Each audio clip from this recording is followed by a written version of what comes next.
মিতা যখন বিয়ে হয়ে শ্বশুর বাড়িতে আসে তখন মিতার বয়স খুব অল্প ছিল। সেই বয়সের মেয়েরা খেলে বেড়ায় কিংবা পড়াশোনা করে, কিন্তু মিতার বাবা মা মিতাকে বিয়ে দিয়ে দেন।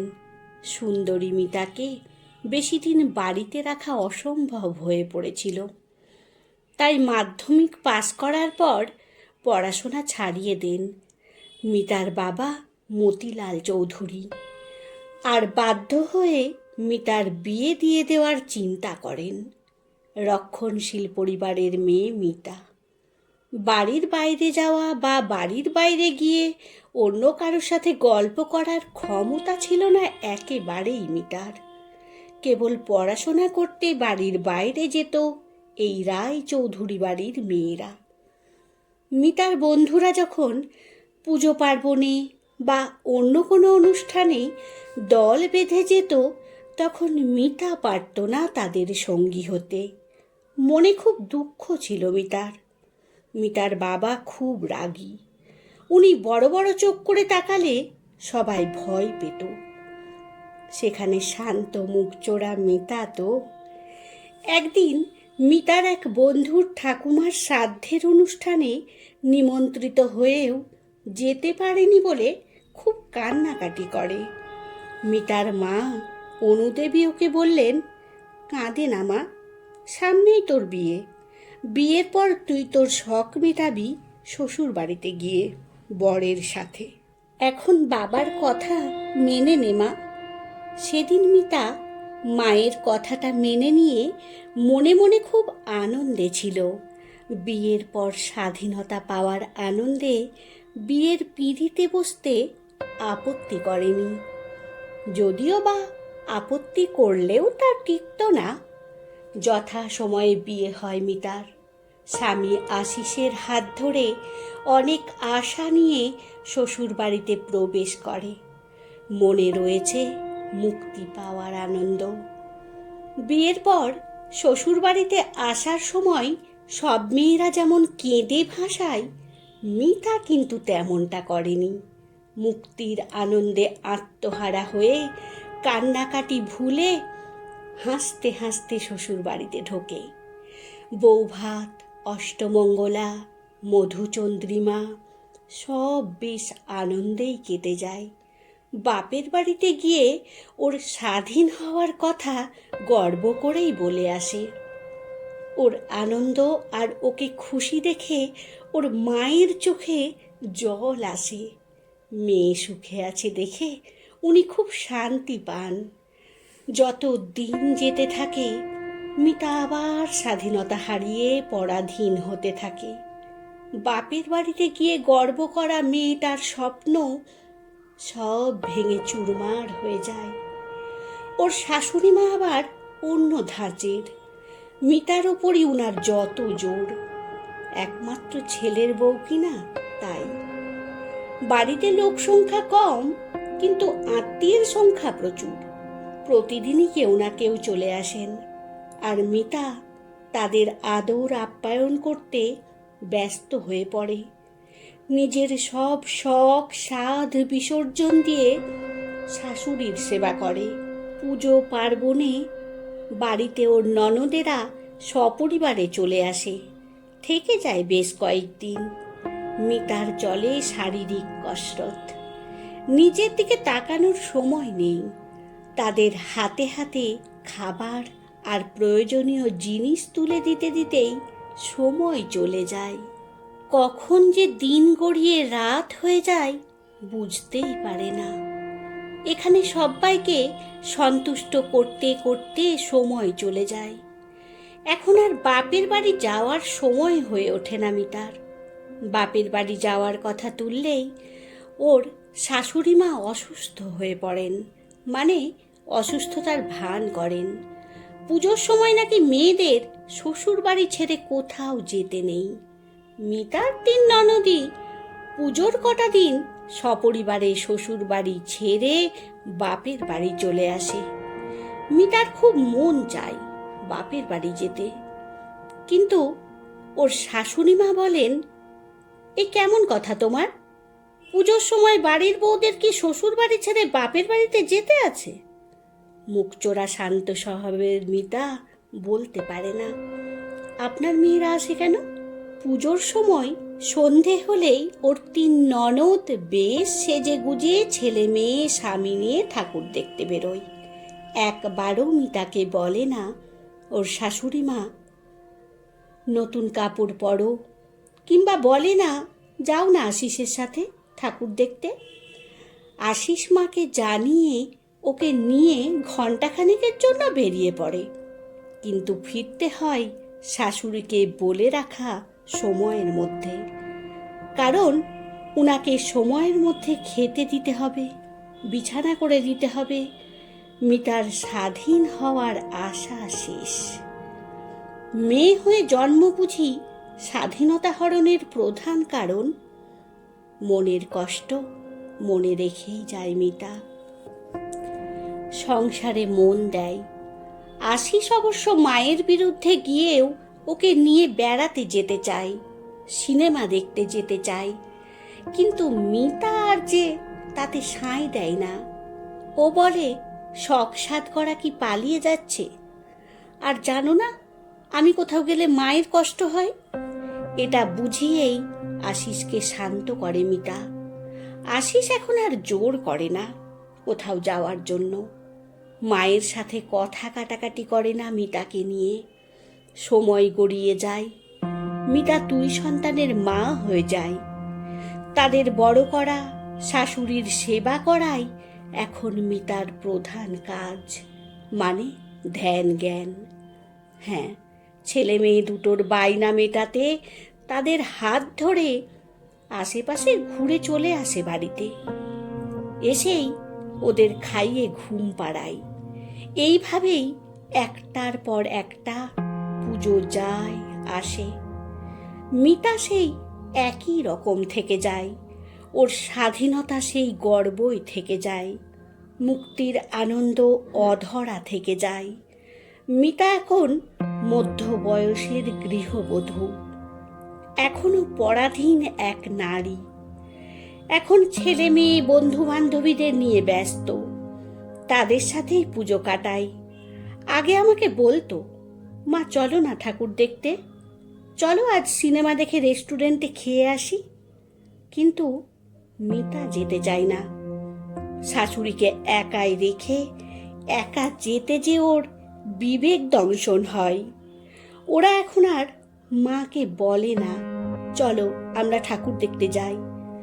আশিস মিতাকে অনেকবার অনেক জায়গায় নিয়ে যেতে চাইতো, কিন্তু শাশুড়ির ভয়ে বা শাশুড়ির অযত্ন হবে বলে প্রতিবারই পিছিয়ে এসেছে।